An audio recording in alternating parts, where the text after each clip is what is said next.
Good morning, everyone. Before we begin, I'd like to read our land acknowledgement. Before we begin today, we acknowledge that we are gathered on the traditional and unceded territory of the Lummi, Nooksack, Samish, and Semiahmoo people who have cared for and tended this land since time immemorial. Truth and acknowledgement are critical to building mutual respect and connection across all barriers of heritage and difference. We begin this effort to acknowledge what has been buried by honoring the truth. We pay respect to their elders, past and present. Please take a moment to consider the many legacies of violence, displacement, migration, and settlement that brings us together here today. And please join us in uncovering such truths as any and all public events. So good morning, everyone.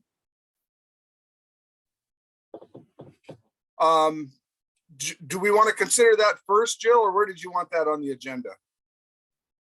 We'll discuss that under agenda item 4. 4. Okay, that makes sense.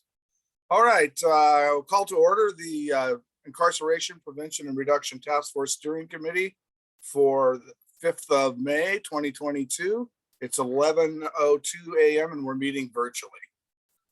The first item we have is an update on the Justice Project and the Stakeholder Advisory Committee. Work is continuing along. Our planning team, which is Stephen, Jack, and I, meet weekly on Thursdays with some staff, Jill and Kathy Halka, and our consultant team to plan this ongoing effort. We have some new efforts that we've just initiated, and that is a second round of co-chair meetings with Mr. Parker and Mr. Hamill on the behavioral health side. So thank you guys for being willing and able to do that work. We really appreciate it. We are right now in the process of planning meetings 3 and 4. Meeting 3 is going to be the behavioral health gap analysis study. And then meeting 4 is going to be kind of a wrap up of what we've done in behavioral health and the criminal justice data, as well as talking about some kind of overarching goals and things that we need to do to keep moving our process along. So we start making some decisions. That's about all I have for today. Anybody else from the planning team want to add anything? Okay, seeing nothing, we will move on. The 2020 annual report. Councilmember Hamill.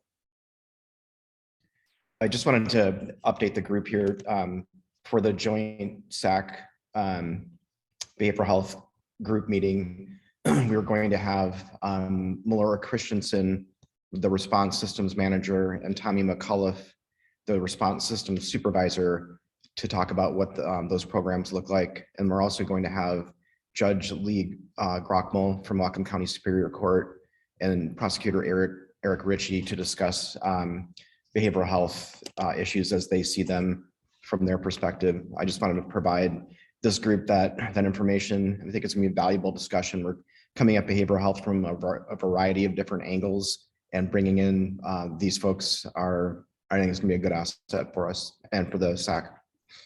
That's a great idea. Thanks, Dan. That's really going to be valuable for the group. Anything else on the SAC and the justice process before we move along to the Mike? Yeah, thanks, Barry. I'm just curious if you or any other folks that are kind of closer with SAC members, how do you think it's coming? I know this is a very ambitious kind of project, right? To expose folks to a ton of information. And I'm just curious about your read on it. Are we keeping pace, Barry, in a good way? And does it seem to be rooting? Does it seem to be going well? What we're really noticing is the enthusiasm and the almost close to 100% attendance, even on some of these optional meetings with the co-chairs. The attendance has been fabulous. So there's no lack of enthusiasm for the work. We just need to get to the point where we're taking kind of going from the presentation mode, as we get into later in the summer, into being able to really talk about some of the decisions that we have to make and come up with the ways we're going to do that. So I think that's where we are. I think I'm encouraged by, like I said, just by the participation, and the kinds of questions that are being asked are thoughtful. They are very moot to the process.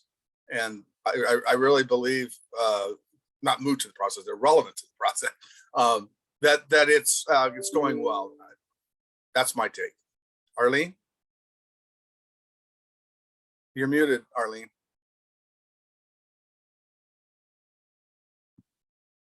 I'm paying a special attention to the groups that ordinarily would be quite resistant to this process and the goals. And what I see and hear from them is a more open attitude, and they're particularly encouraging people with lived experience to give feedback to to SAC. And so I see that as more cooperative and hopeful. Yeah, and we do have a couple of vacancies that have arrived, and we are advertising those. I think they are for those lived experience positions. So thanks, Arlene. Mhm. Anything else? Barry, this is not about that issue, but just know I've got a childcare issue, so I will step away probably from 11:30 to 12:30. And if we're still going, I'll be able to pop back on. So my apologies. If you see me disappear, I'll be back. Okay, if we see you disappear, then maybe you're still here. Okay, thanks, Mike. Anything else? All right, Jill, can you lead us through the discussion on the annual report? Yes, thank you everyone for submitting comments. Those of you who did, I'm going to screen share here just for a second. There's a couple of points that I want to bring up for the meeting today. Can you see my screen share here? Yes. Yeah, okay. So this first one here, overview of task force activities, Guide to Justice Project. My question, Stephen, were you going to, you mentioned expanding on this in your email. And if that's something you want to do, let me know and just get me whatever you'd like to include. Give me a that deadline. section. Give me a deadline for that, Jill. What deadline would you like me to give you? Next week? Yeah. 2 weeks? Okay, Next week. next week. Your deadline is next week, Stephen. Thank you. Thank you. That will help. And Stephen, we also talked about removing this, updating the sequential intercepts, because now that's something that Perry's doing through the SAC process, so that will come down. And engaging with the state legislative process. This I threw up here from notes from a past meeting. Is this a section that you would like included? That's important for the report. It's something I can expand on a little bit. Any of you have any strong feelings about this? Nope. Okay. And Jill, I'm sorry. I was slow on my mute button. oh, that's okay. Since we've had the legislators in to talk about this before and after passage of some of these bills, and there's been some debate, I think it would be good to keep it in. And if you can expand a little bit on it, that would be helpful. Sure. Jack, you have any different view on that? I unmute. No, I don't have a different view on that. That's helpful. Thank you. Yeah. Thanks for asking. My next note. Okay, so Jack, I don't know if you had a chance to review the information that I sent around last night. Mike made some comments on the Vera section, and one of the comments he made was to this paragraph here you did. He liked it and thought maybe we might want to do a call out or list of the accomplishments that you listed in this paragraph. So I just mocked up a draft of what that might look like.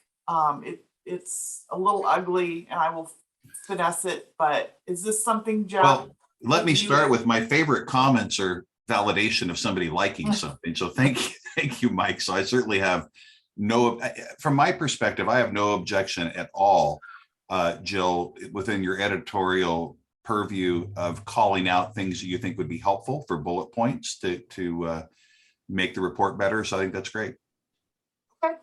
Yeah, I like that too, Jill. I think, you know, this will look good once you have that formatted, so.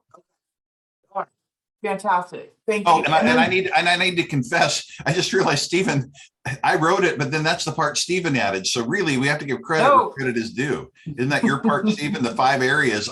So that was definitely a co-chair collaborative effort. You're muted, Stephen, but I'll take secondary credit. now he added all that. So that's, you know, that just shows how much better things go typically when we collaborate versus just one voice. So thanks, Stephen and Mike. And then the other big note. Raylene has a question. Oh, sorry, Raylene. Go ahead. Just looking at the improvements since 2017, where are we getting the data showing that there are actually fewer warrants issued? If we're putting it out there, is there actually fewer warrants issued? Because mine have gone up since COVID and restrictions. So it may have been assisting from the improvements, but I don't know if that's accurate, and I don't want to put something out there that's not.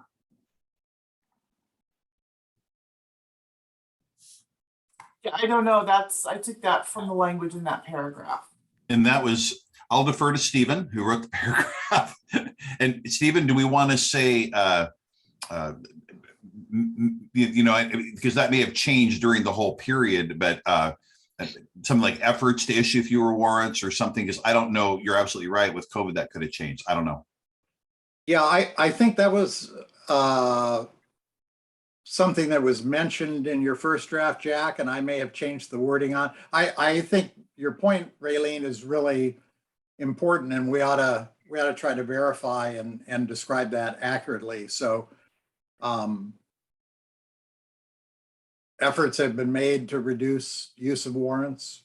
Yeah, I think that's fine, or just delete it, because I don't think it's that critical. We don't want to give out bad information, but efforts have been made to reduce warrants where appropriate. I think that's fine, if nobody objects.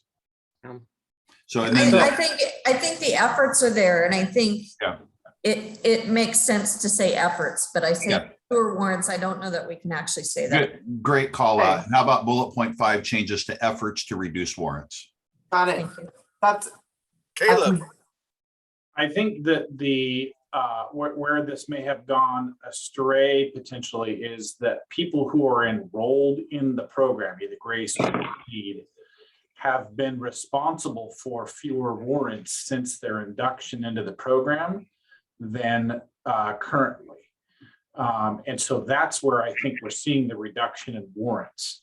And I think that may be what got lost in the translation here, where it appears as though the overall warrant reduction is the case that we're calling out, but that's not the case. It's specifically for people who are enrolled in the programs. They've experienced fewer warrants. so maybe I can amend that sentence in the paragraph to something like use of warrants for those enrolled in the Grace and the Lead program has been reduced by the courts. How does that sound? Okay. Excellent. Thank I'm you. fine with that, or even the more generic effort to reduce warrants, because I think that's true too. Where appropriate, I think efforts have been made, but I'm fine with either. Okay. And Jill, whatever you do in the green bolded paragraph ought to move over into 0.5 in the improvement. Yeah. And the improvements since 2017 list ought to include not just the pretrial services unit, but the implementation of a pretrial risk assessment instrument.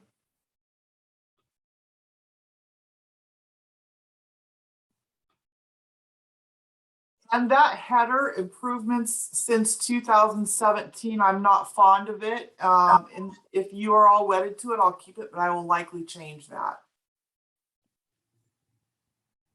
You go.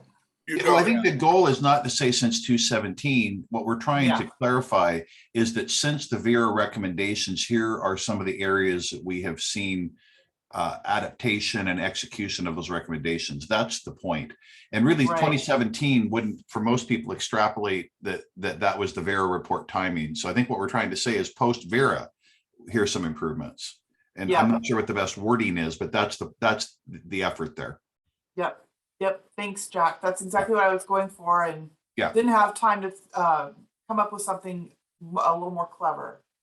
And then the other note that Mike made, and I kind of agree with Jack on your section on low-level cash bail. Yep. I took this small green part off of this, the bottom part of this paragraph, this first green paragraph, and made a separate section on low-level cash bail. Right, so this top part right here is talking about Vera and its recommendations. And then as we move into low-level cash bail, I just have this as a separate section. Okay. And then Mike is recommending that possibly that whole discussion be moved down into next steps for the task force. I mean, I personally, just my opinion, I'm very supportive of that, but there may be individuals in the system that have reasons not to be supportive. So I'm totally supportive of it, in that I believe if I had a magic wand and could do one thing, that would be it right now, because I think it in many communities is proving effective, but I don't know how others feel. So that's my input.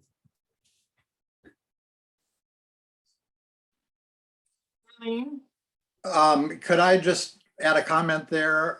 In the pretrial processes work group, which deals with the Superior Court judicial officers, I'm not sure we know what the collective position would be of those judicial officers on that. So that would be a topic to explore, but I don't think we can say it's a goal yet. Is that clear? I'm trying to be politic. Yeah, here. I don't think that the task force has weighed in. And while I think it's a great idea, there may be people in the system that know things I don't, that it's not so great. So I hesitate as a co-chair to speak on behalf of the task force, even though personally this is something I'm passionate about. So that's my perspective. I'm not in complete agreement with the low-level cash bails, but I see it from a different angle than some people. But I see that a lot of people are being booked and released due to the current circumstances. So I don't know that you can say, I mean, there are lower bails than what has been. We're not seeing a lot of bookings on property crimes. Percentages are more felonies than they are misdemeanors. And we're seeing the effects of that out on the street. And so I'm not necessarily for or against. I think it needs to be studied. I don't know if we can necessarily put it in there right now, because I think it's a cause and effect of the circumstances that we're in. I don't know that the low-level cash bails right now were intentional, other than the fact that we had to do something due to the restrictions and COVID and other circumstances. I could be completely wrong there, but I also think it's something that needs to be brought up at one of the legal and justice committees and then brought back to the entire task force for further discussion. I don't think we can necessarily put it in there right now. That's just my opinion. Yeah. Are we seeing, what are we seeing in FTAs for those low level cash bail releases, and what are we seeing in further crimes being committed, if any? I'd like to have that data. I think that we put in some numbers in here that look like they're from New Jersey. It says in 2017, 95% of defendants were released pre-trial and 89% of them appeared at their trial date. Where is that from? Is that Jersey or is that here?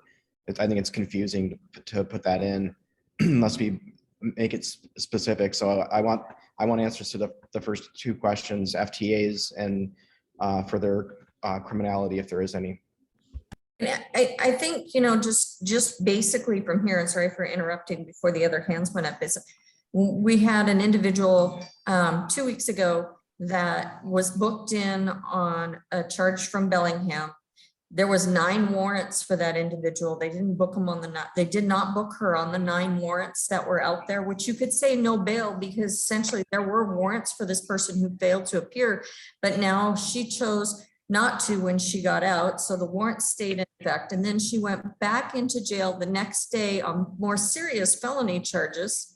And now her bail is set at 86,000. So the 9 warrants out of the limited jurisdiction courts are now being sought. This last week, I had 4 individuals just in Blaine that were booked on serious misdemeanor charges, domestic violence, as well as DUIs. For example, the one individual blew a .330 for a DUI. This individual was from Canada, and because of the current situation, there was no bail set on him. He was just released as soon as he was sober. Out of those 4 individuals, one of them came to court when released. So I have some concerns because I just ended up with 3 more warrants, and they're not just little crimes. These are community safety concerns.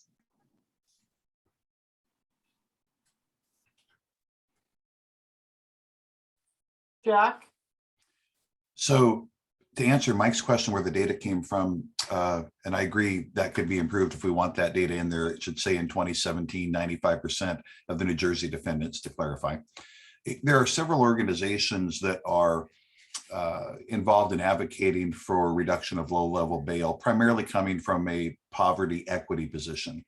But the reason I think some of this needs to be in here now is it's one of the potentially strongest recommendations Vera made that we hadn't implemented. And I think the conversation today illustrates that not only do we may not have consensus, our proximity to the border and other things may change our circumstances. So I think calling it out as something that should be explored is appropriate. Taking a strong position that it should be implemented immediately is not something I would support, even though I personally feel that way, because I don't think the task force has spent enough time studying it. But I think referring to the fact that Vera has identified it, that post that many communities around the country are successfully doing it is appropriate, and that we intend to explore it. So that would be the tone that I would hope we could put in this report, unless anyone objects to that basic tone.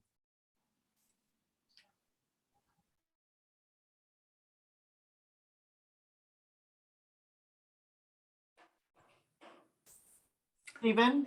Oh, Thanks, Jill. Yeah, I think it should be mentioned in there because, as Jack says, it is one of the things called out as a strong recommendation by the Vera final report. So too, as is mentioned there under the heading lower level cash bail, is shortening case processing times. So I think we ought to note that those 2 recommendations we really haven't done anything with, and they're sort of lying on the table to be explored. I think that's all I would say about them. So I would sort of de-emphasize how much verbiage is given to them, other than that they've shown some potential in other jurisdictions, and that our case processing times were really outliers, according to Vera, from other jurisdictions.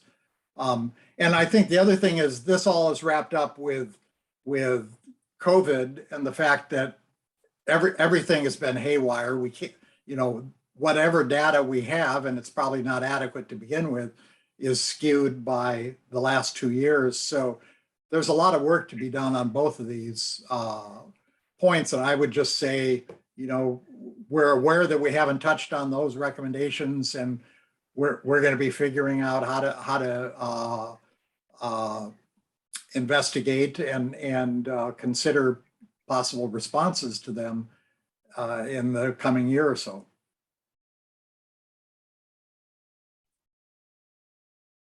Jack, did you have something else that you wanted to add? No? Arlene?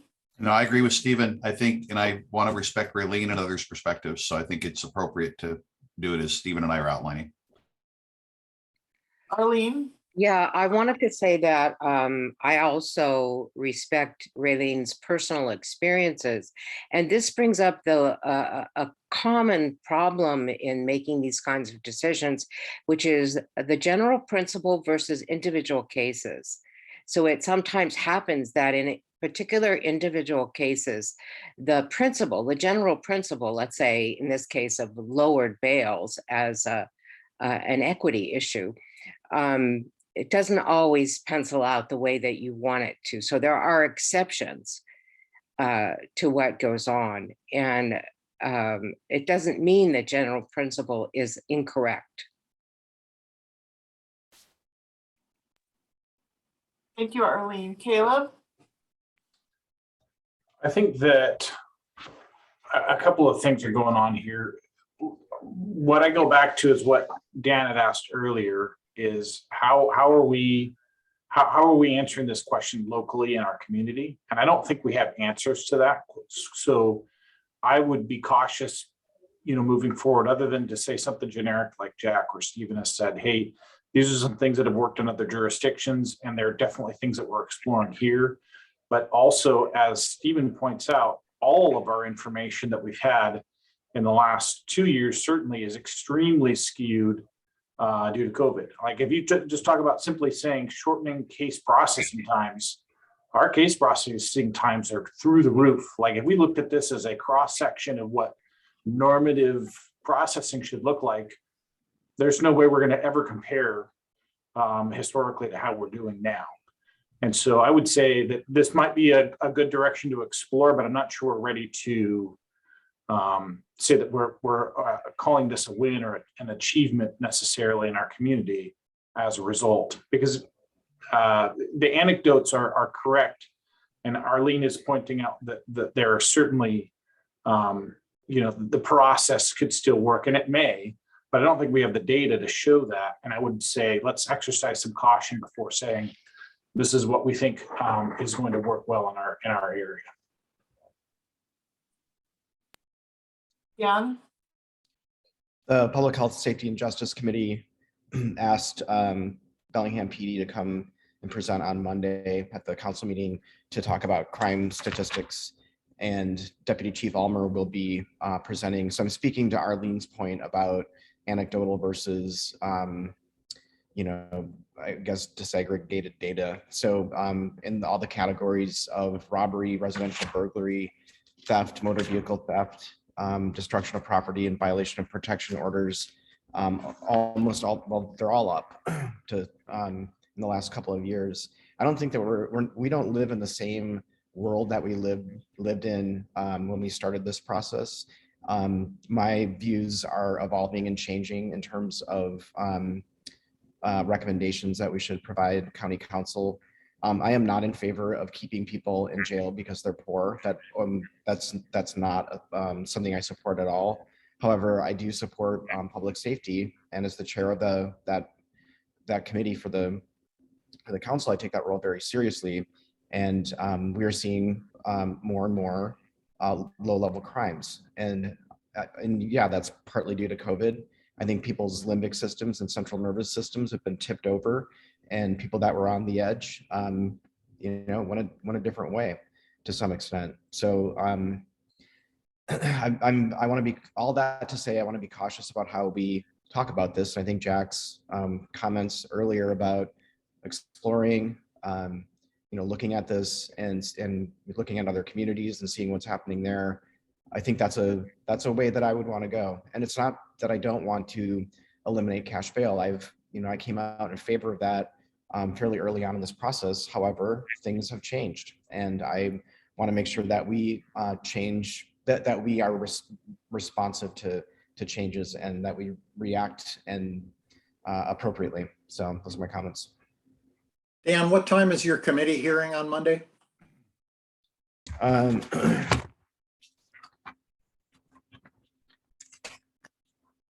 It is at 1 o'clock, and the first presentation is by Eric Ritchie, which will also be very interesting. And the second presentation is crime statistics, the ones that I just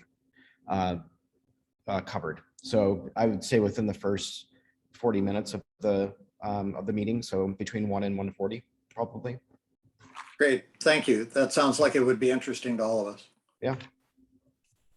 Thank you. I think I have some good solid direction on how to handle this section for the report. And what I'd like to do is rearrange it and then send it to you, Jack and Stephen, probably by the end of the day tomorrow for you to take a look at, if that's okay with you. Jack? Yeah, I would propose, just so we can move on, because we have a lot else on the agenda. I believe the last paragraph that's highlighted in green, I want to quickly read it. So I think this summary, I want to make sure this works, everyone. And it reads, quote, exploring how elimination of low-level cash bail might help improve our local justice system seems a prudent policy to explore. The experience of other communities indicates doing so reduces incarceration. Moreover, it could create a justice system that is less punitive for individuals lacking the financial resources to post bail. Poverty or lack of financial resources should not be the primary basis for incarceration, and the experience of other communities seems to demonstrate that the elimination of low-level cash bail is inherently more equitable to all. And I think that no one objects to that, right? That's okay. All right. And then I would suggest in the examples, deleting everything about New Jersey, to Dan's point. So if we just, for example, and use the Texas, eliminate New Jersey, and then pick it up Illinois, there's just a couple of minor examples. It shortens that. I think with those edits and with that ending, hopefully people are okay with that, because that's what I am advocating, exploring. I personally think it'll be good, but I may learn something in that exploration that changes my point of view. I don't know yet. Caleb? I know, I'm sorry. I said I was going to shut up and then I didn't. But one of the things that we have to recognize is a few of us have said this already, but our jurisdiction looks vastly different today than it did 2 years ago. And one of the things that I think that you would experience if you were to go to any of these places that are called out in these studies is that they routinely book people for misdemeanors. We only book people for misdemeanors if they're a life safety issue, period. We don't book anybody for any misdemeanor for any reason. And so we've essentially eliminated the cash bail, the no bail, any of that. We don't even book people on misdemeanor warrants. So our system is vastly different than, it was even a couple of years ago. And it probably comparatively, has done all of the work that is described in these studies by eliminating these, low level cash bails and things like that. So I'm not saying that there are no exceptions to these policies, but basically we just don't book misdemeanors for almost anything. And we really don't even book a lot of felonies for the same reason. So I will stop now. Caleb, really, do you have anything more to add about the report? No, I'll leave it there. We'll discuss this more. Obviously, this is a topic that needs further exploration. Thank you. Okay, thank you, everyone. That was a really helpful conversation. And I think, let's see, Raylene, you are going to do a section on reentry. Arlene, you're going to do a section on reentry. Yes, I have time this afternoon. I'm in the middle of moving from one household to another, but I have a break this afternoon to work. Okay, I was going to say, along with Stephen's timeline of next week, if you can get something to me by then. By next week? Yeah, that would be great. Thank you. You're welcome. Do you have any suggestions for a next step section for the task force, or should I just eliminate this altogether? Anyone? Okay, and I think that's all that I have. Give me a second here to scroll frantically through.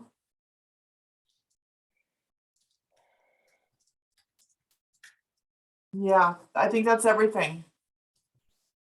So thank you, everyone. Okay, thanks, Jill. Our next item is Perry, do you have a question? Just a real quick request from Jill. In the stuff that I turned in, Jill, I didn't know where the link was, but there was a link to the virtual tour of the Crisis Stabilization Center. I don't know if I was making sense there for you. I was hoping you would find it and plug it in. Yeah, I think I did understand your note. And I think that's the link that I included. I maybe just didn't word that sentence very well. So I'll definitely fix that for sure. Thank you. All right, we'll move on to the next item. That's our GARE implementation strategy for the task force. I guess we'll start with if you'll notice on your agenda, under the land acknowledgement statement, Jill has, I guess you drafted this, right, Jill? This is a draft statement of acknowledgement about GARE that we would put on all of our agendas as we do the land acknowledgement. So I don't know if anybody's got a chance to read that over, but if you could, how do you want to do this, Jill? Do you want responses back to I think you? for this particular statement that you see on the agenda is a suggestion, and this language isn't locked. In fact, Mike had some suggestions for changing it up a bit. So I think right now we're looking for just some agreement amongst the steering committee about whether we should include an acknowledgement statement on all the task force agendas. What's everybody think?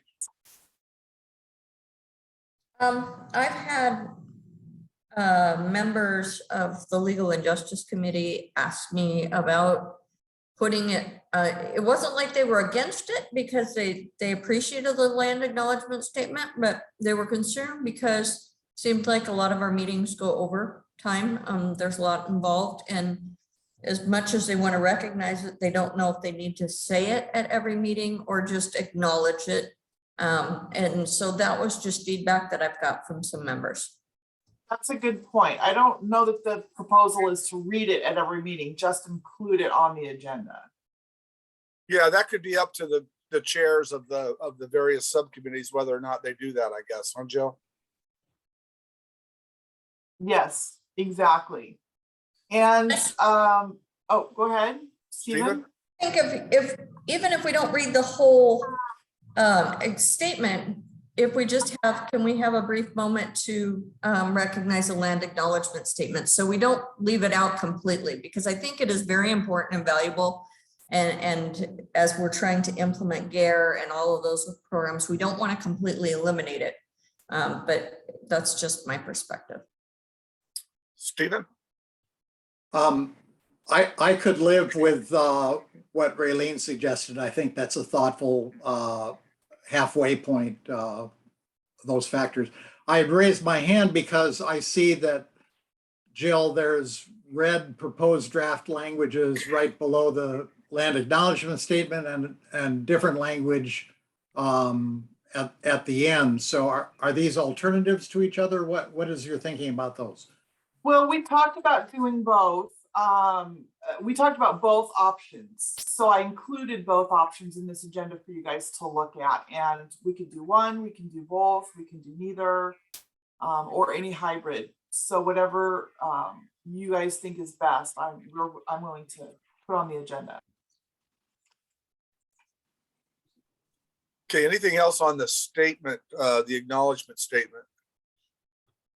I guess if you have ideas, send to Jill and she can take a look at incorporating that.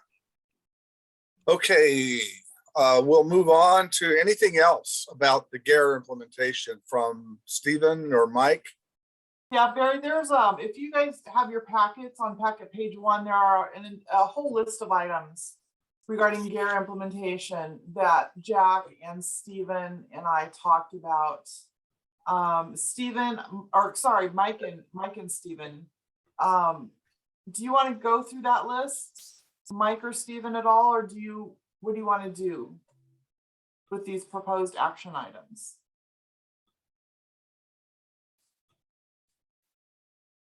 Stephen, you're muted. Thank you. Sorry. Mike, are you on?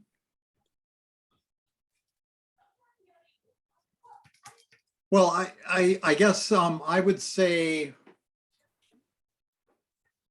my sense, and help me out here, Jill, that we're still in sort of the brainstorming phase of this. So I think it's useful for everybody to see what we've touched on in our discussions. If people feel like they're ready to take action on recommending any of these to the task force, that would be great. I know that, for instance, number 6, talked to Barry about creating a GARE implementation committee within the county. I think that's already been broached, and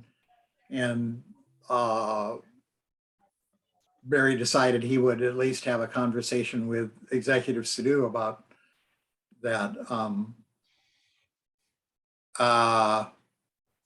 We're still fumbling around with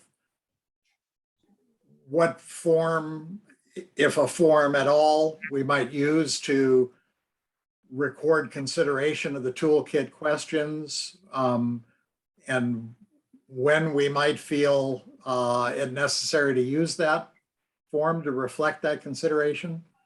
Would you like me to screen share so we can go through this list a little bit together?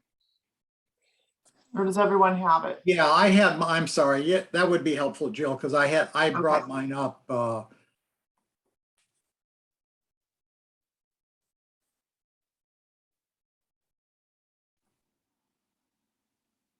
Okay. So just as a reminder, Stephen and Mike and I met a couple of times to brainstorm these ideas, and at our last conversation was to bring some of these ideas to the steering committee. We talked about triggers of when to use Stephen's proposed form for recording the discussions. That's items 1 and 2. Item 3 is the disclaimer that we talked about, or that we looked at. Item 4 is just adding a disclaimer to the annual report, making notes that recommendations are to be looked at through the lens of the racial equity toolkit. 5, consider a GARE discussion leader for the task force and in each committee. Someone who, when an agenda item is being discussed, then someone on the committee would be responsible for saying, okay, now let's look at this through the racial equity toolkit list of questions. Or at least speaking up if they didn't think that we had fully considered those questions. Right.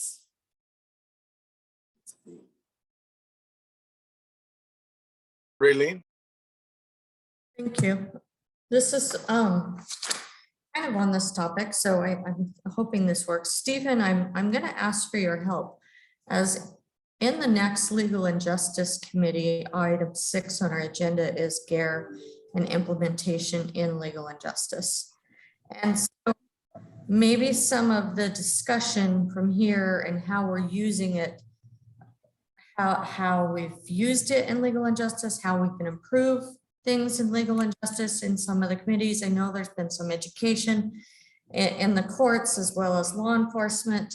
And then what we can provide for data and what the index committee uses and needs. So I'm trying to figure out how we can show that we're working on this and how it's going to apply to the toolkit and GARE. So I'm hoping that with Stephen and Jill's help, it can be a well-rounded discussion and that we can make sure that members come to the committee with this thought in mind.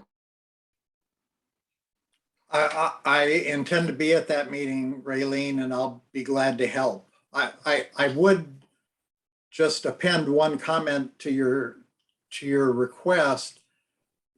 There are sort of 2 pieces to this. One is the overall attention to race and equity disparities that spills directly into Index's work and the whole overview of what we do as a task force. The other is the toolkit itself, which is a discrete set of 6 questions. I think we're trying to find how to infuse those in a rigorous way in every decision-making process that goes on any place in the task force. So I know Legal and Justice and all of the other subcommittees have discussed GARE and caring about reducing disparities, but that's different from implementing the toolkit and using the questions as a template for analyzing how we are trying to eliminate those disparities. That's all I'll say. Those seem like 2 different things in my mind. Executive Sadhu? Yeah, thanks for opportunity to make a comment. I just want to make a preliminary comment that I have been aware of and reading about GARE and other things. And I just to inform you how I am thinking, or my staff is thinking, that we would like to get a recommendation and a toolkit from IPRTF, and then what I would like to do is our HR to look at it and customize to what Whatcom County would work. And we can do this back and forth so that this is not a this is a transparent process. Once we have something that we can do, or we can make it phase 1, phase 2 type of thing, because you can't just implement everything day one and say, here it is. It takes a little time as we do the recruitments, as we work through our current workforce and everything. But our aim is to receive the report toolkit, and then work through HR and my staff, and then we'll make a presentation to the council. And once council does it, then we will come back as a codify this into our county code. That will be more permanence to it rather than just a county administration policy. I think that that's where we are going with it, is how we can make it a code of the county for future. So this will take a couple of iterations and a little bit of time, but to me, bringing a permanent change is change in our code, how we will work with this kind of issues in future. So I just wanted to give you my thoughts on this. Thank you. Thanks for that input, Satpal. Appreciate it. But the other thing, yeah, there's a few more items, Barry. Go ahead. One of the things that we talked about was getting task force members who are not county employees access to the GARE membership page. And I spoke with Jed Holmes with Tyler Schroeder's approval, and we talked about setting up an account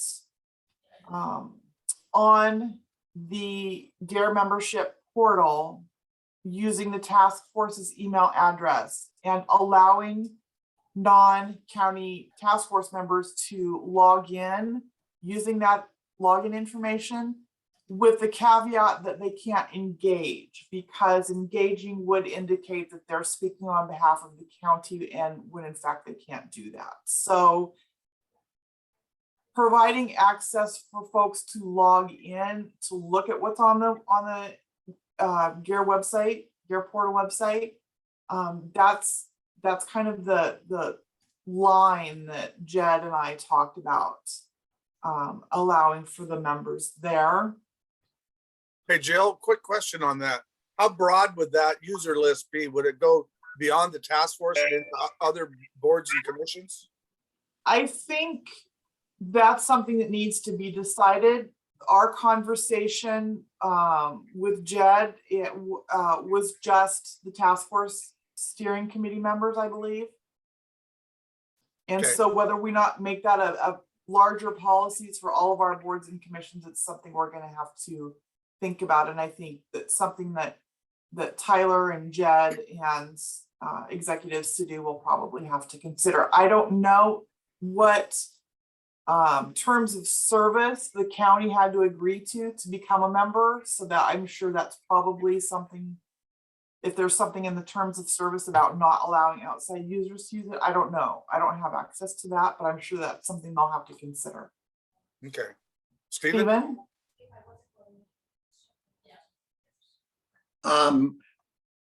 I'd like to respond both to that part of what you reported, Jill, and to the comment that Executive Sadhu made.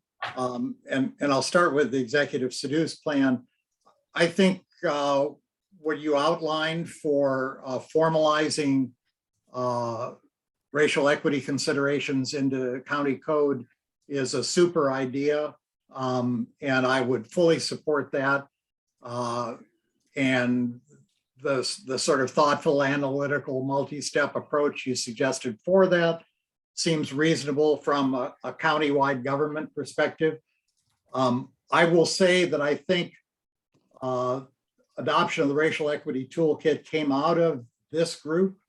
And I think in the conversations Mike and Jill and I have had, our intent is not to wait for that long, more formal, more permanent kind of process, but to carry out the implementation of the toolkit, the application of the toolkit to our work as soon as possible. That's going to be imperfect, but I think intentionally that will have value to all of us as well. If we get to the question in the toolkit, what data do you have to base this decision on? More often than not, we already know that we're going to come up with an answer, whoops, we don't have enough data. And I think merely answering that question in the way we will have to do that early on, it emphasizes where some work needs to be done in the task force, in the county, whoever's using the toolkit. So before the county concludes that formalization and encodement process, my intention would be to push the task force to do the best we can with the racial equity toolkit and the 6 questions now rather than later. And if it gets overridden by subsequent results, so be it, and then we'll all be working from the same page. So that's my comment to Executive Sadhu's perspective on that. But I applaud the big picture process that he was describing. I would like to suggest in response to what Jill just reported, that we invite Tyler and Jed to participate with us in a discussion about this, the steering committee I'm referring to, because frankly, I don't find that acceptable access for the task force. A, to limit it to the steering committee, B, to limit or to prohibit engagement, which to me means we could not attend a webinar and breakout groups that GARE would be sponsoring. So I'd like to understand the concerns and assess how legitimate I consider them in that kind of restriction. I have enough experience to have my head over in how that might look to them from staff positions. But I'd just like to have a fuller discussion back and forth about task force access to GARE resources. Okay, anything else, Jill?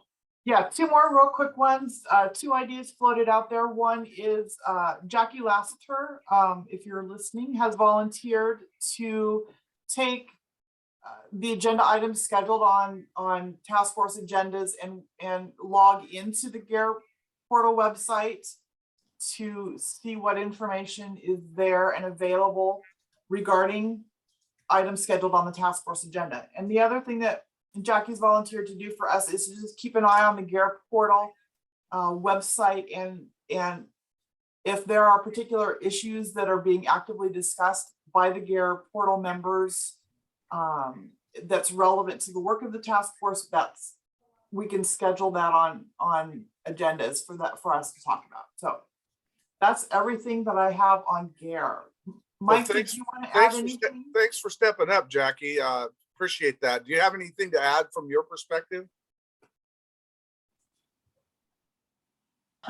Not particularly. I'm happy to help in whatever way possible, and especially, considering what we had just spoke about as far as the limitations on the access that have been discussed so far.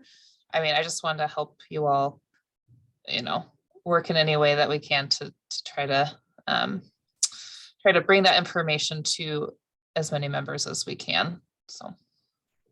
Well, that's great. We really appreciate it. Thanks. Yeah, Barry, I want to give credit. I said to both Jill and Jackie that often they are sort of support for the discussions that we have, but in fact, in this area, both of them have been active and really valuable participants in that discussion and really have contributed a lot substantively. And I appreciate both of them and their involvement.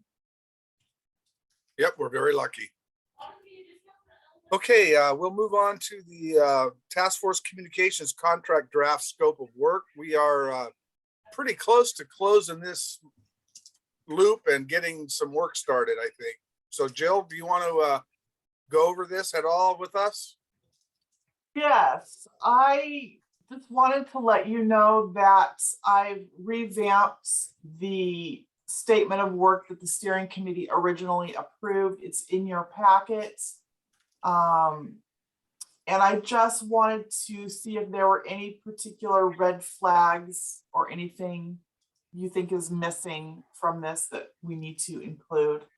I can share this, we can go through all the items, or I can just have you guys email me after the meeting and let me know if anything comes up, whatever you prefer. Anybody have anything that's jumping out at them right now, or it would be fine just to take a look at it and let Jill know if you have anything. What's the timeline? I know we're getting close to doing a contract. So where are we, Jill? I think now that we've taken the SAC portion out of this, we're not on a specific timeline anymore. So I was just thinking that if we can get these guys on board by the end of May, then maybe just give them the rest of the year at the very latest. If that's something that you want to shorten up, let me know. Okay, anybody have anything else on the task force communications effort? Is somebody hired? Yes, Pyramid Communications in Seattle. Okay, thank you. Okay, let's move on to the task force budget for the biennium. Oh, Dan, go ahead. Hey, I just have to hop off. I'm at work right now and I need to go into a meeting, so I've got to take off. Okay, have a good one. Yeah. So before we start talking about a budget and maybe a process, maybe Executive Sadhu, if you could give us an idea of a timeline and a deadline where we would need to have any budgeting information for the biennium into you. Can I just step in and say that the request for budget for task force came from Dana, so we'll need to look at her deadlines when she's developing the council office's budget. Yeah, Okay, but. so she knows the timeline through the executive's office then. Yeah, and you got a couple of months, so even if you are week 2 weeks late, we'll still consider it because this is important. So you got a little bit time now. Okay, thank you. Yeah, Dana has asked that we have requests to her by the end of May, so she can work it into the council's budget. So I would say that would be our deadline. So have we talked to our subcommittees at all yet about this and what we feel the need is out in the detail land? No, One thing that kind of stands out in my mind that's been discussed is how we're going to bring in more mental health people. And I don't know if that's something that would even be in our budget or how we would implement that.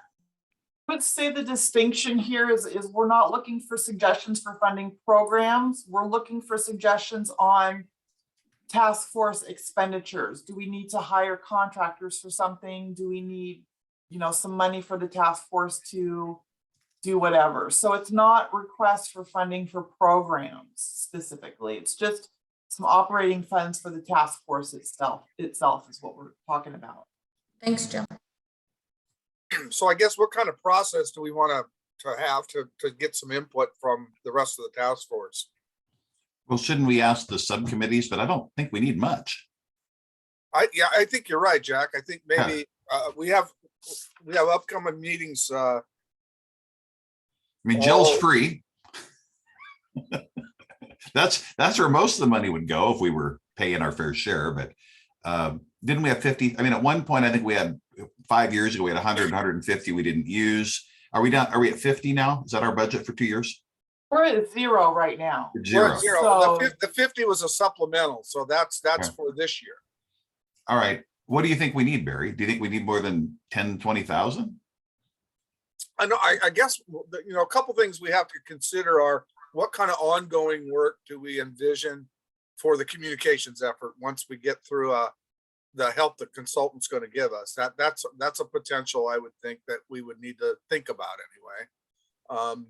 Anybody else have any ideas? Raylene?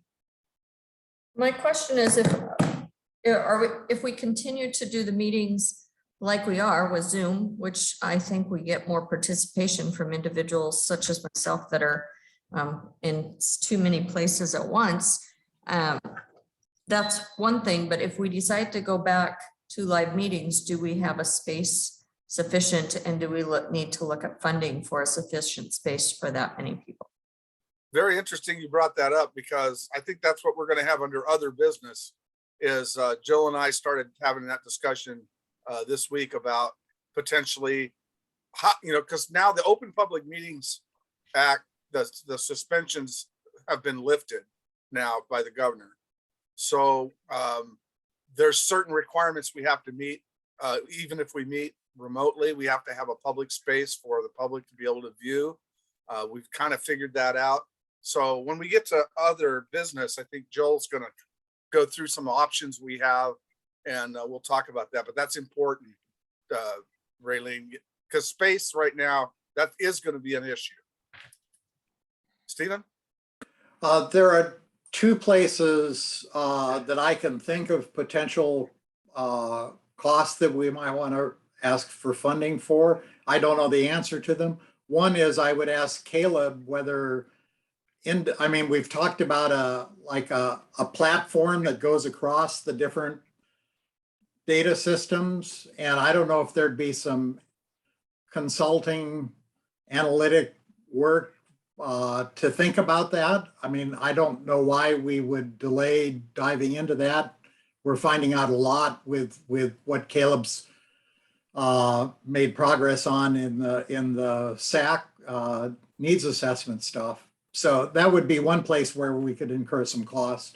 And the other would be that the pretrial processes work group is, as the courts open up and start doing trials and a more normal flow of cases are going, they're going to want to be looking at the data on the use of the pretrial risk assessment instrument and enhancing some pretrial services monitoring, perhaps EHM devices. I don't know. I mean, we have Dr. Peterson from the Administrative Office of the Courts who will do some of the data crunching, but I don't know if he has all the time we might need for that. So that would be another place I would poke around for potential expenses. Arlene? Yes, I think it's really important to have funding to sustain regular communications to the public. It's one thing to do it initially, but it needs to be ongoing. This is the area of government that has been lacking in the larger community. It's really important if we want people to engage and to understand what is being done and also to support it. They need to know what has happened, what's going on, and what's coming up in the future. So yeah, ongoing communication funding. Yeah, that was my thought as well. Caleb? Thank you. Yeah, so Stephen brings up a point about, sort of index work / Justice Initiative data collection work. And I think that it's extremely valid to say that what we're looking at right now may be a short-term run at some information that can inform, the overall process of selection of size, shape, services for a new facility. But we have for years been saying, and I say we, I mean me and people like me have been saying for years that we really have to recognize that the community wants to know what's going on in our criminal justice system across the board, not just in the jail, but what's really happening. And to inject some transparency, to inject some communication, I think that we should be funding a full-time person whose job it is to figure out what's going on underneath the hood of our criminal justice system and to make regular reports to websites, to groups, to committees. And, you know, we for the longest time have all been, you know, people who also have additional roles. You know, everybody here is also doing something else. And if we want to get serious about this, you know, going into the future, we need three things. As Stephen mentioned before, we need some infrastructure, something that is a base and a barrel, a catch-all that gathers information. We need a piece of software that interacts with the base and the barrel, and we need somebody to look into it with some special glasses and says, this is what's going on. And right now, we're sort of co-opting, you know, Jeremy Morton from the EMS project, but he has a job as well, and that's not something that we can, I think, realistically long-term say, all right, cool, we've got Jeremy for the indefinite future. And so if we're not looking to, you know, the next 2 years, the next 5 years in terms of what really is going on in our criminal justice system, we're doing a lot of effort to make things happen without actually being able to report about what real effects this is having on our criminal justice system. And I'm trying not to soapbox, but I don't know what this looks like because I work for the county. I have no idea what this looks like. I don't know if this is an FTE that works for, you know, the exec's office. I don't know if this is an FTE that works for, you know, IT. But I feel like we've got to acknowledge that this is something that should exist because there is clearly a need. And we've been doing things, and we've been saying we've been doing things for, you know, the entire existence of the task force. And certainly we've tilted up diversion programs, but we have, and I don't want to besmirch the good name and the efforts that we've done so far, but we don't really have an understanding of the total impact on the criminal justice system unless we look at those three factors.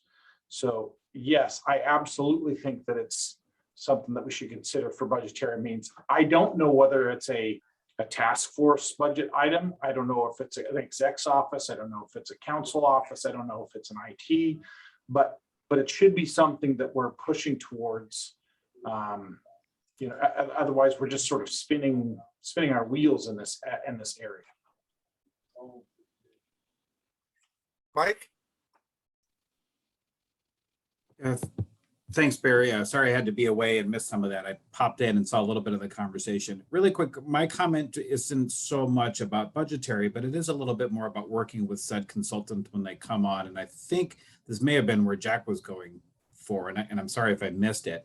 You know, I think as a co-chair, I think we need to be available to work with said contractor and identifying folks in each committee to be able to have that be really valuable, I think would be key. So I know for myself, you know, I'd be willing from the co-chairs, and I wondered if my other co-chairs of the subcommittees that are present today might just weigh in on that as well. So again, this is more process down the road once we have one, but just to ensure message, you know, how tight and concise messages are, and various pieces. So I just want to like offer / I guess ask if that is a good way to go forward.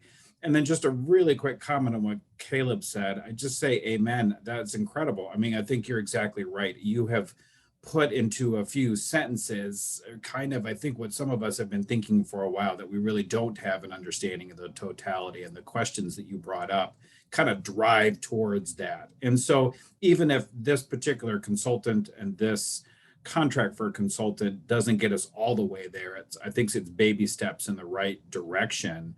And I think, Stephen, as you mentioned earlier, even imperfect implementation of a GARE toolkit is going to be a very powerful learning experience. So I just encourage us to take risks. I think this task force always has, and I think that's why we get results sometimes. And I just encourage our full participation with any communications consultant, because it's a really valuable, the dollars are valuable. And I know there's a lot of competition for dollars in the county administration. So I'm really appreciative that these are available to us. And I just want to make sure it's really valuable. Barry? To add to what Caleb was saying, interestingly, the behavioral health gap analysis group, one of the recommendations that they made in terms of policies really was a criminal justice system dashboard.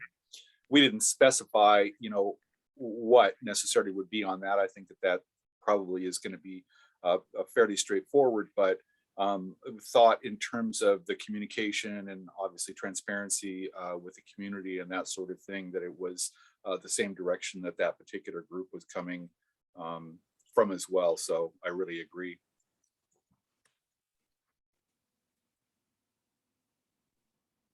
Okay, anything else on budget? I guess, Jill, can we put this on the agenda for all the subcommittees for this month, and then they can start getting some input back to us? Yes. Stephen? I'm unclear, so Jill, would you tell us again what Dana's deadline would be, or Executive Sadhu's deadline would be? I thought you said the end of this month.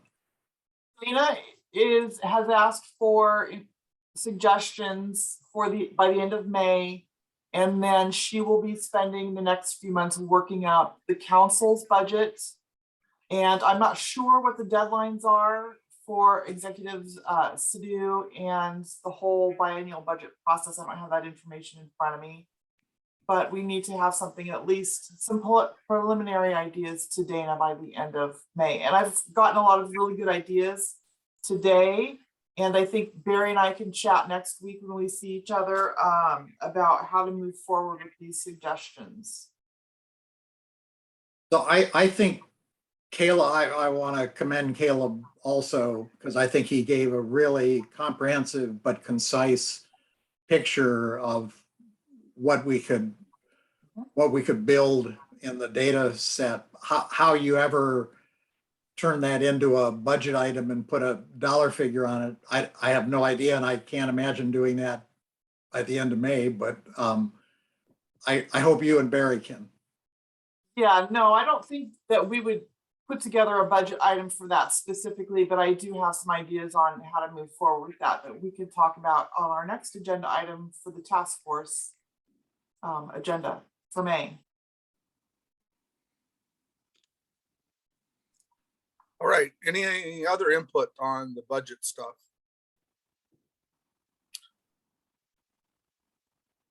Was that almost a hand raise, Caleb, or are you just scratching your chin? Okay. All right, let's move on to the items for the next task force agenda. Go ahead, Joe. I was just going to say the only items that I have suggested for the meeting, the May meeting, is Damani Johnson's work with the state action plan. I think Jack and Steven seem to think that was a good idea. If we can invite him to do a presentation to the full task force, I have that. And then I'm also wondering, the suggestions that Caleb just made, funding those kinds of things wouldn't be something that the task force takes care of. But I think it would be appropriate for the full task force to have that conversation and then maybe make a formal recommendation to the county council and county executive and the administration, maybe to include in the annual plan, recommendations for funding infrastructure, software, and staff to do these things that he's talking about. I think it might be a good conversation for the full task force at its May meeting. Stephen? Just to expand our perspectives on that, we are also the Law and Justice Council, and I'm going to suggest it would be appropriate, not necessarily that we couldn't choose to go the direction Jill just articulated, but I think it would be appropriate for us to ask to fund a consultant who could suggest some of that infrastructure, software, and the kind of qualifications of a person with the special glasses Caleb suggested. I mean, I think that level of planning, developing a really concrete proposal could come out of the task force / Law and Justice Council.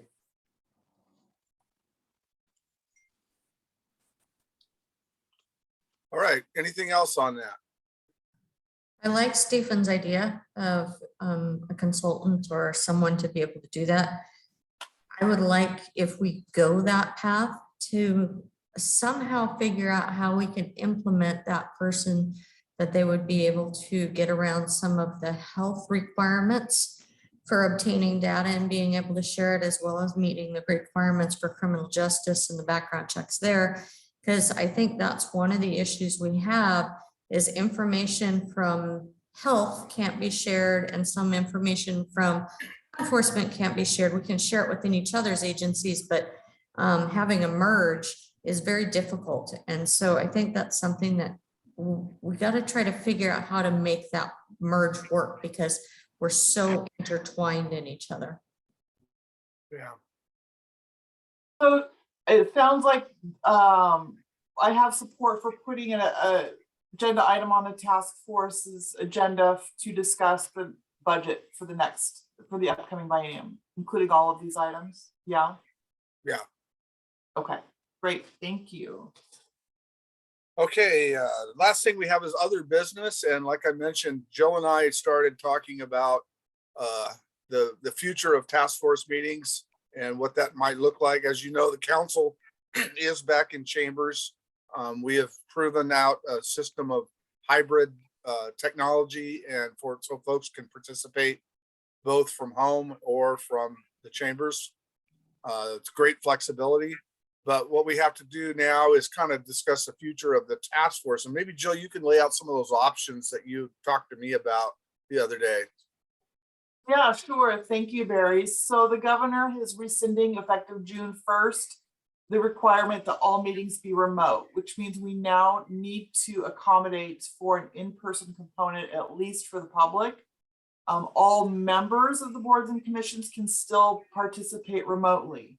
The challenge that we have right now is that we've lost the 5th floor meeting space. That meeting space no longer exists. And so finding a space big enough for the full task force to meet is going to be a big challenge. There are a couple of options that might be available to us. One is the garden room in the Civic Center. I believe the health department is moving over to the Civic Center, and they have a lot of meetings themselves, so there's going to be some competition for that space. Other options might include the fireplace room over at Municipal Court, maybe the library meeting rooms at the Bellingham Public Library. I believe there's a fee with that. And we're going to be meeting next week in the council office, the council staff, to talk about it, and also to set up an interim solution that we're suggesting, which would be to require that all the task force members continue to meet remotely for now until we can come up with a longer term solution. And the council office has a small conference room that we can open up and make available to the public should they wish to come, and to an in-person location. We can have that room available to them. And yeah, Barry, I think that's all that I have.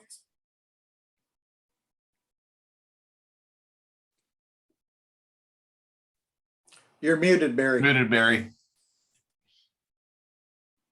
Okay, sorry about that. Given all the complexities around this, I think Jill's suggestion of, for now, just having the members all meet remotely and offer that public space up for, members of the interested public might be the best option for the next couple of months anyway, because it's going to take some time. If we decided to go, for instance, with the library, what's the infrastructure over there for doing a hybrid style meeting? I would have my doubts that it's very robust. So I think the way we should maybe think about proceeding is what Jill suggested. Stephen? Yeah, I think we need an interim solution also, but I'd just like to add another candidate to your list of possibilities, Jill. The biggest space I know of, which I think would be ideal, is the St. Joseph's Health Education Center by the hospital, which has that huge meeting room. It has a lot of satellite rooms where people could also watch remotely or whatever if they wanted. And the only requirement, at least before the pandemic was that the usage be by a group that was dealing with health matters, and clearly we are. So that's the biggest room that I can think of in town. And, you know, we might even be able to seat observers around the edge of it. We could be distanced around a big set of tables or whatever. So I'd encourage you to contact them also and look into their availability. Jack? Speaking as a co-chair, I think part of our responsibility is to facilitate a space where the work of the task force can happen. That would seem to come under the purview. And I think Jill's recommendation is spot on. I think we're too early to know exactly what, I appreciate, I know that space Stephen's referring to well. I like that space too. And actually most of those rooms would work for us in there, Stephen, A through F or whatever they are. But I think for the time being, continuing to do the virtual and offering the public space that's legally required is a very appropriate way to move forward. And I would think perhaps in the fall, we'll have a better perspective of how things are going, what other groups are doing, and so on and so forth. But I think to do anything else right now probably would affect our efficacy more than it would help it. I understand the value of meeting in person. We all do. But I also, to Raylene's point, this group particularly is very distributed around the county in a variety of places. And I think attendance probably is increased through what we're doing. So it's a tough balance. Maybe someday it's 4 a year in person and 80. I mean, I'm seeing that in other groups where they'll mix it up. But regardless, I like Jill's recommendation. And unless someone objects, I think we should just do that. Yeah, and that mixing it up thing is very handy. We do that on the council. I can do my committee meetings, the morning ones at home, and then the afternoon ones in chambers, and have that flexibility. Jill, one question before I call on you, and that is, subcommittees, do they have the same requirements, and will we have to provide that kind of space for that as well? I want to check in with legal counsel about that. We've treated all subcommittees as if they are required to meet OPMA. We've asked them to comply with OPMA. I don't know if the number of members on a subcommittee that are actually on the task force, if it's not a full quorum of the task force, I don't know that we actually have to. So let me check in with legal counsel about that. That's a really good question. Okay, and go ahead with your other issue.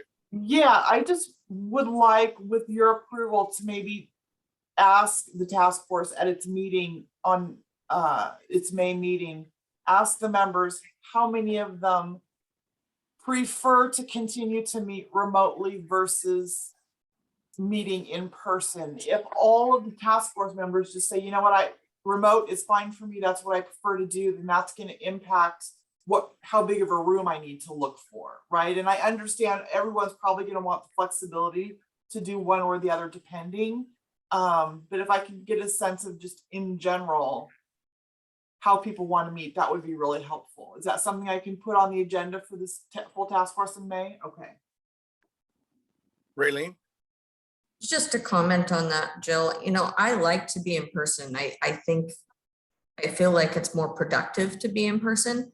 Unfortunately, that's not always realistic. And I feel like I can stretch myself further by going remote. So I think you're going to see that with other members as well, that as much as a lot of us would like to be in person, we can't do everything, but being able to do it remote makes it easier. Any other thoughts about our approach here? As much as I love having personal contact with people, I much prefer it. However, I really don't feel ready to be in groups just yet. And so I'm erring on the side of caution.